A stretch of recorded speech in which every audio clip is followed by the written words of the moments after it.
Buenos días, muchísimas gracias por estar con nosotros.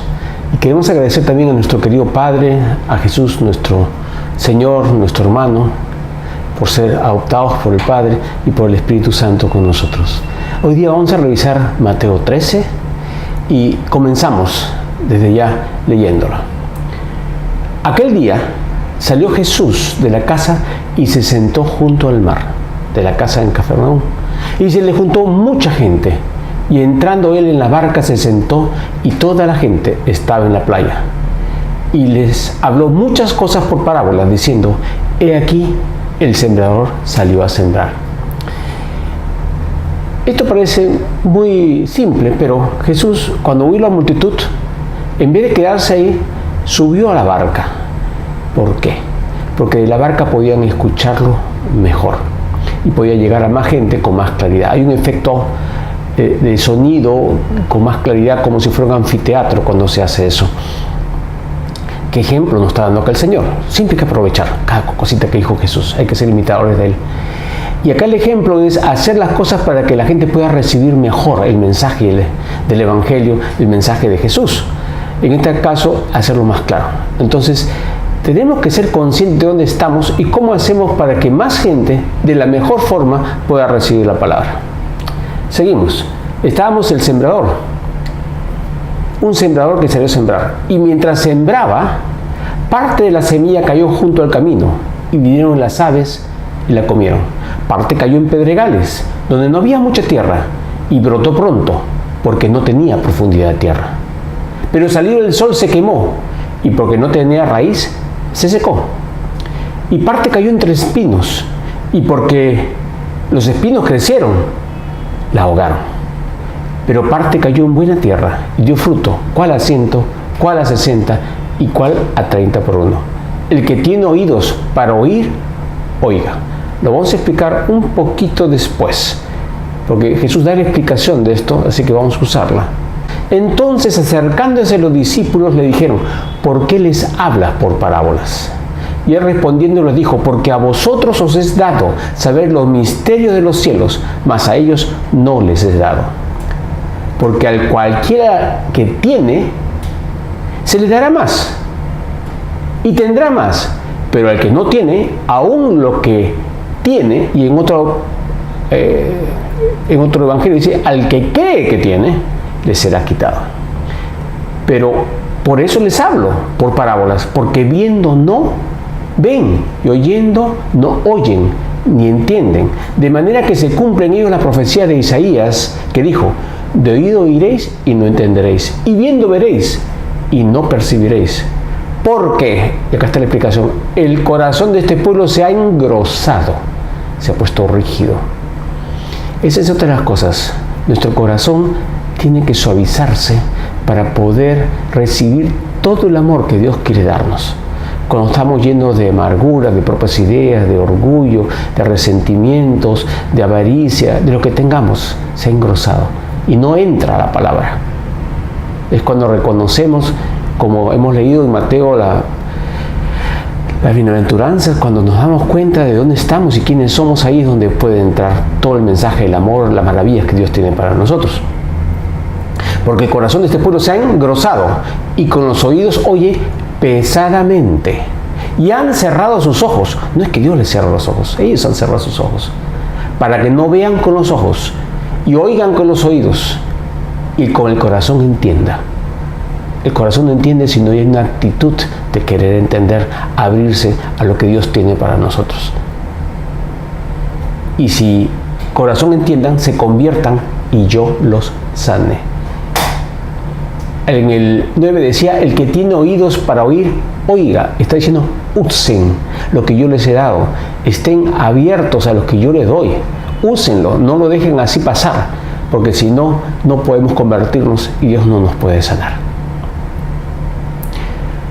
Y Jesús le dice a sus apóstoles ahí en el 16: pero bienaventurados vuestros ojos porque ven, y vuestros oídos porque oyen.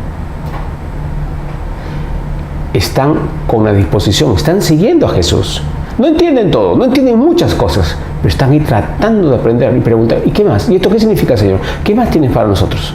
Están con la actitud de cambio, y con actitud de cambio jalan y reciben. Al que tiene, le será dado más. Porque de cierto os digo que muchos profetas y justos desearon ver lo que veis y no lo vieron, y oír lo que oís y no lo oyeron. Querían más, pero no era el momento. Cuando Jesús llega es el momento de la revelación total, y eso es lo que está pasando en este momento. Y Jesús empieza a explicar la parábola y dice así: oíd, versículo 18, oíd pues vosotros la parábola del sembrador. Cuando alguno oye la palabra del reino y no le entiende, viene el malo y arrebata lo que fue sembrado en su corazón. Este es el que fue sembrado junto al camino.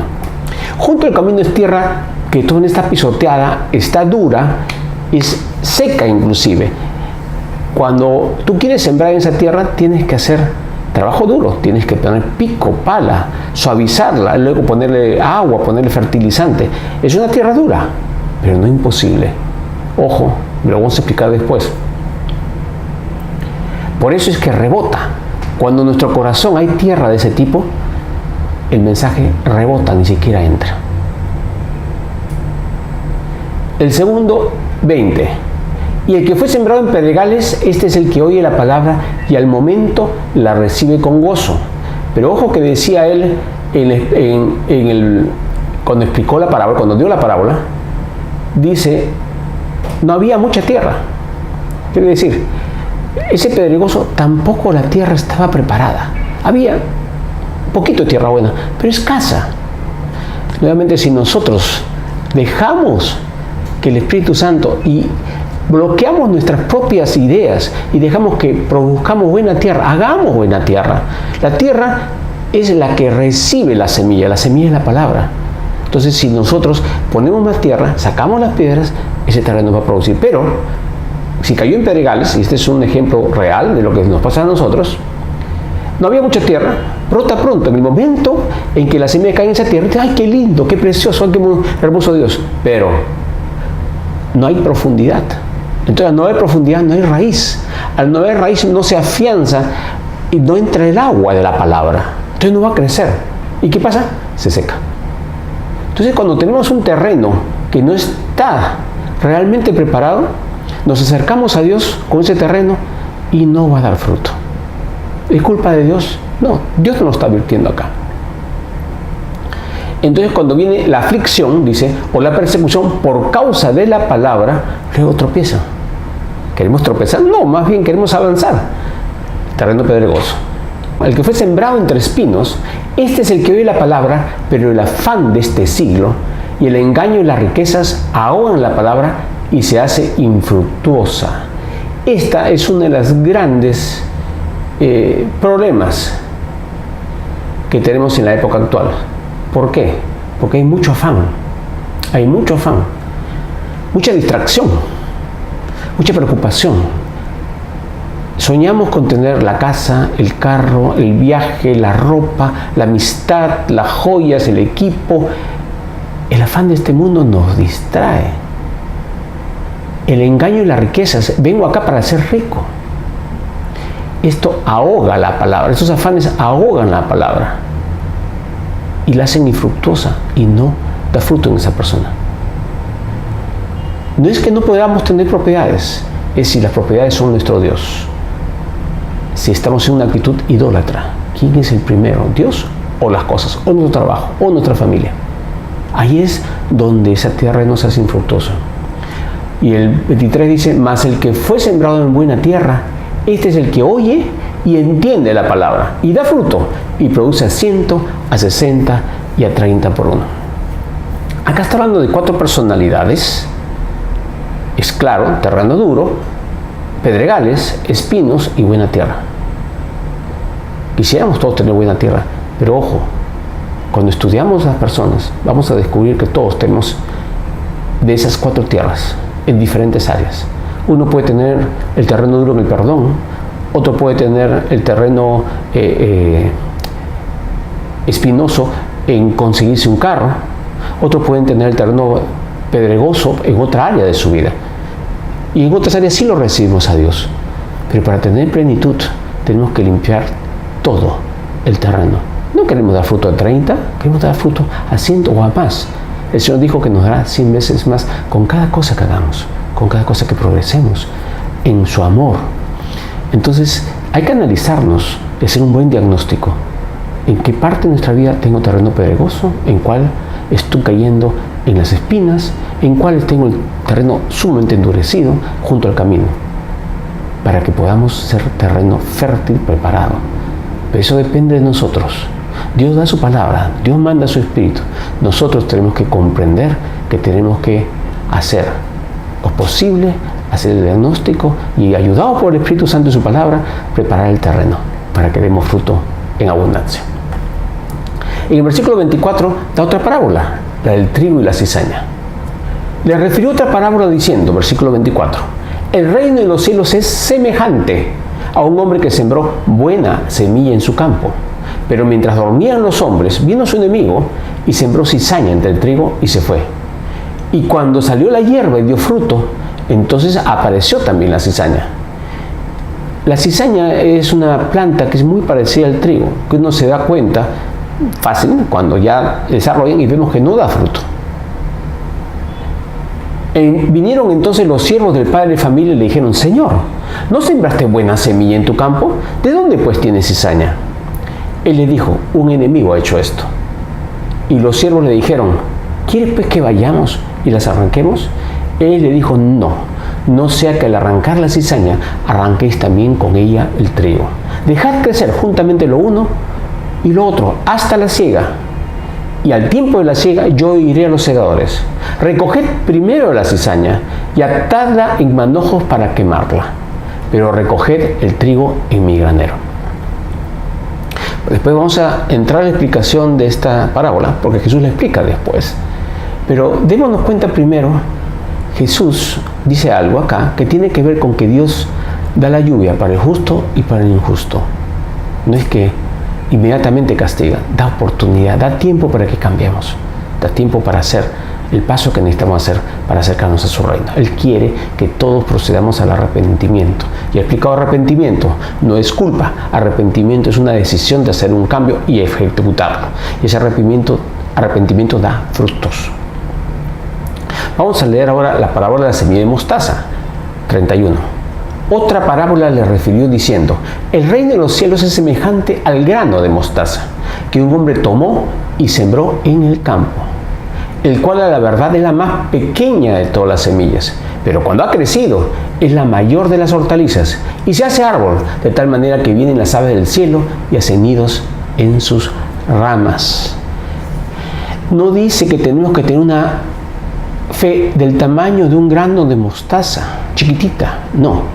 Dice que tengamos una fe con las características de la semilla de mostaza. ¿Cómo es esta semilla? Es chiquita cuando comienza, pero se hace la más grande de las hortalizas. O sea, como hortalizas se hace más grande y pasa a ser árbol. ¿Para qué? Para cobijar a las aves, para que más personas puedan entrar al reino. La actitud no es mantener una fe pequeñita, no. Es tener una fe que crece y crece y crece. Es una disposición. Esta es una semilla que tiene en sí un potencial para ser el más grande de la hortaliza y pasar a ser un árbol. Tú, yo, tenemos ese potencial dado por Dios. Nosotros tenemos que tener la actitud de ese potencial. Tenemos que tomar ese potencial. Entender que Dios no quiere que seamos siempre una semillita pequeña, sino que crezcamos a desarrollarnos como hortaliza, la más grande, y pasar a ser árboles. De eso está hablando aquí. Parábola de la levadura. Y acá vamos a entender lo mismo. Otra parábola les dijo, el reino de los cielos es semejante a la levadura que tomó una mujer y escondió en 3 medidas de harina hasta que todo fue leudado. Si tú pones en una pequeña cantidad de harina levadura, se va a leudar. Leudar significa que la levadura entra en todo y fermenta y se vuelve blanda y esponjosa. Esta mujer tomó 3 medidas de harina, o sea, tomó una cantidad grande. Digamos, todo nuestro ser, toda nuestra alma, todo nuestro espíritu, todo lo que Dios nos ha dado. Y le ponemos la palabra, el Espíritu Santo, que es la levadura en este caso. ¿Y cuándo dice que la dejó? ¿Cuánto? Hasta que todo fue leudado. Deja que el Espíritu Santo y su palabra penetre hasta lo más profundo de tu ser, en cada detalle, en cada vivencia que has tenido. No guardes nada ni reserves nada, porque el Señor es el que toca la puerta, pero tú tienes que dejarlo entrar. Déjalo entrar hasta lo último de tu ser. Entonces, esa levadura, la de Dios, no de los fariseos, entrará, leudará y serás una masa lista para hacer un pan perfecto, para ser usado para la gloria de Dios. Al igual que las parábolas anteriores, hay un potencial, pero depende de cuánto tú lo dejas hacer. Te quedas como semillita, pasas a ser una hortaliza o llegas a ser un árbol. Esta mujer lo dejó hasta que todo fue leudado. Ese es el deseo del Señor. Deja que todo tu ser sea leudado por la palabra y el Espíritu Santo. Jesús pasa y dice en versículo 34, todo esto habló Jesús por parábolas a la gente, y sin parábolas no les hablaba, para que se cumpliese lo dicho por el profeta, cuando dijo, abriré en parábolas mi boca, declararé cosas escondidas desde la fundación del mundo. Otra vez Mateo está mostrando cómo la palabra del Antiguo Testamento se cumple en Jesús y que es el Cristo el esperado para el pueblo judío y para todos nosotros. Versículo 36. Entonces, despedida de la gente, entró Jesús en la casa y acercándose a él sus discípulos le dijeron, explícanos la parábola de la cizaña del campo. Otra vez, miren esa cosa, los discípulos se acercan, quieren más. No son de lo que han dado, quieren más. Quieren entender más. Yo quiero entender más a Dios. No lo voy a entender completamente, pero quiero entender más para actuar más como Él, ser más como Él, amar más como Él, hablar más como Él, ser imitadores de Pablo como Pablo fue de Cristo. Eso lo dijo nuestro querido apóstol Pablo. En esa actitud tenemos que actuar. Le preguntaron y le dijeron, explícanos la parábola de la cizaña del campo. Respondiendo él, le dijo, el que siembra la buena semilla es el Hijo del Hombre. Jesús siembra la buena semilla.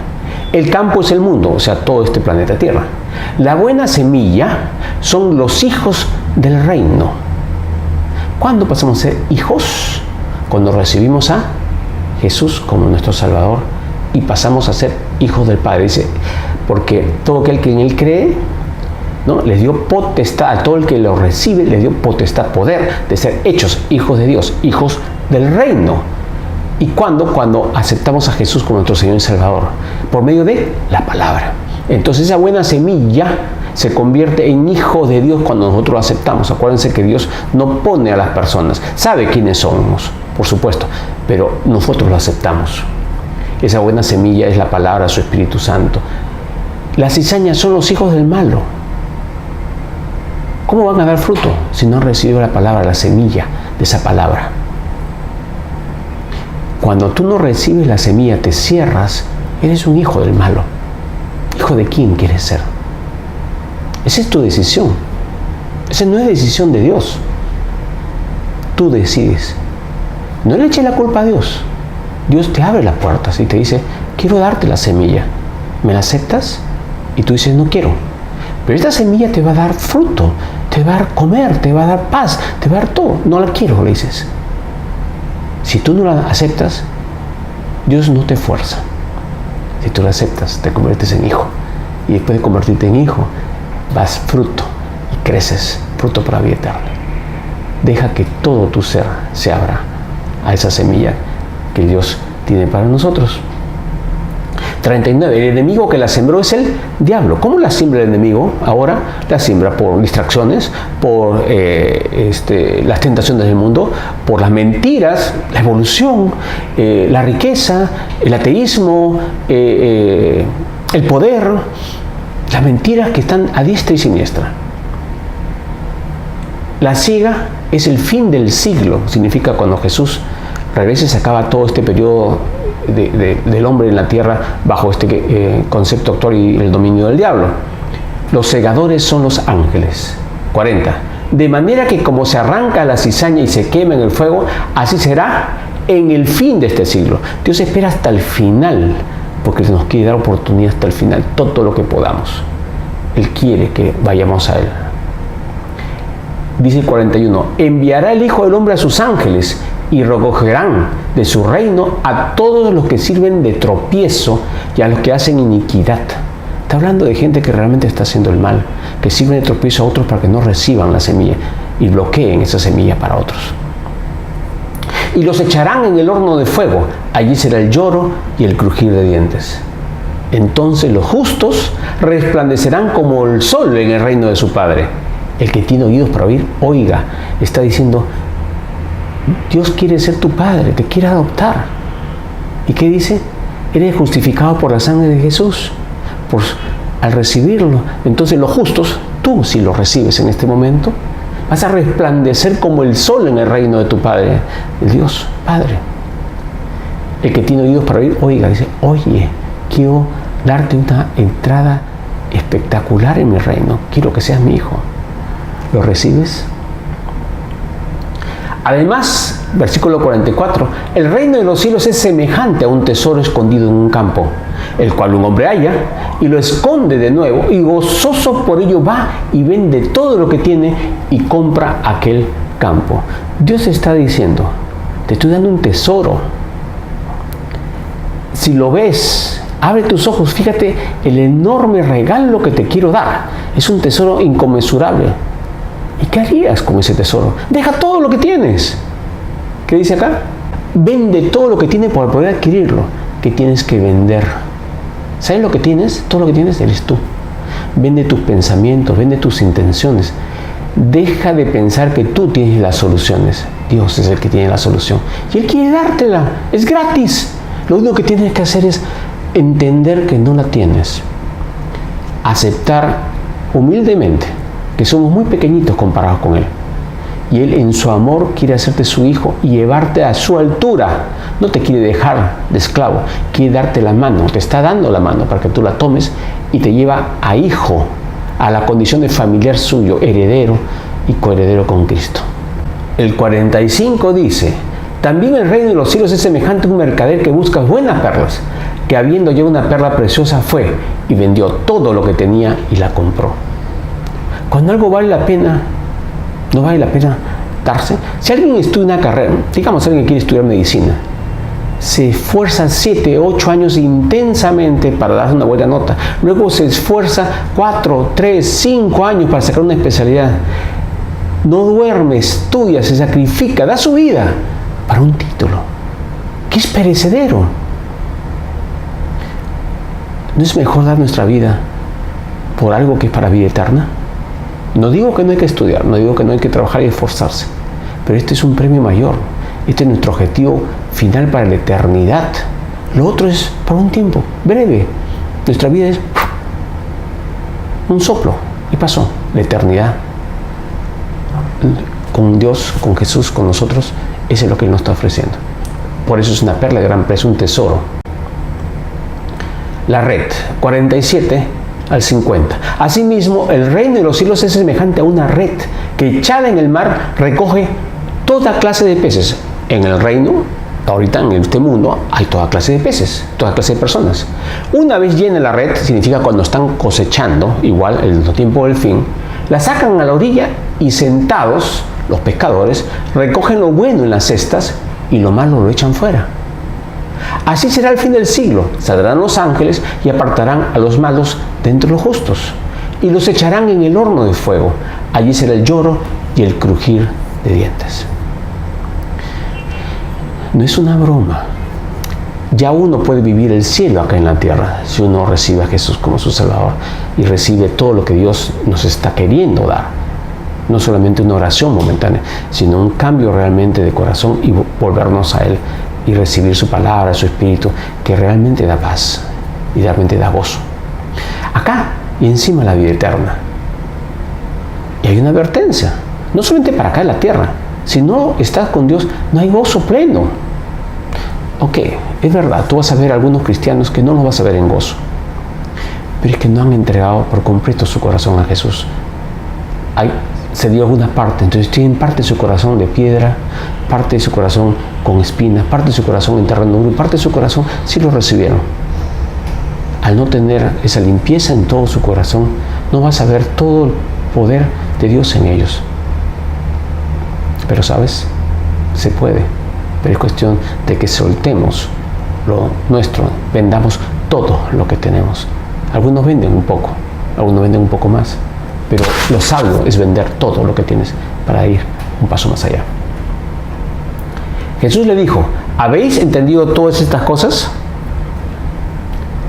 Ellos respondieron: sí, Señor. Claro, ya les entendió. Y él les dijo: por eso todo escriba docto en el reino de los cielos es semejante a un padre de familia que saca de su tesoro cosas nuevas y cosas viejas. En otras palabras, Jesús dice: ¿has entendido? Te está diciendo a ti: ¿has entendido? Quiere que entiendas. Él no lo dice para decir algo y que no lo entendamos y que nos perdamos. No, Él quiere que entendamos. Es cuestión nuestra que estemos atentos y queramos recibir entendimiento. Y también dice que podemos sacar nuestro corazón de nuestro tesoro cosas nuevas y cosas viejas. Conforme vamos creciendo, vamos a usar esas enseñanzas iniciales y luego las que vamos a ir aprendiendo. Las viejas, que ya están bien cimentadas, y las nuevas que van aprendiendo. Y todas esas juntas van haciendo crecer a nosotros, a nuestros seres queridos, a las personas con que entramos en contacto. Y este capítulo se acaba cuando Jesús va a Nazaret, a su tierra natal. Aconteció, el versículo 53 al 58. Aconteció que cuando terminó Jesús estas parábolas, se fue de allí.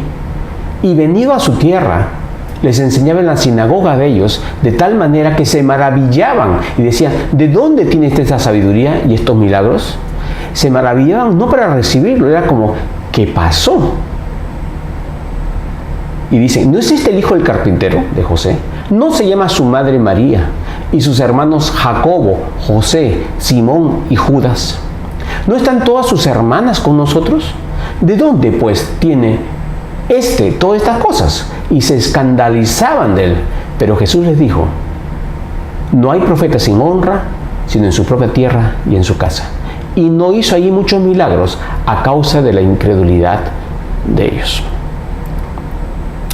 Él fue a predicar a su casa, como tenemos que hacerlo. Pero también dice: tal vez no nos reciban bien en nuestras casas.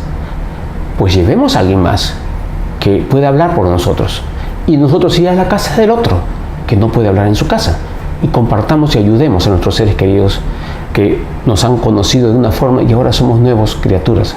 Pero todavía ven al viejo hombre y por eso les cuesta trabajo.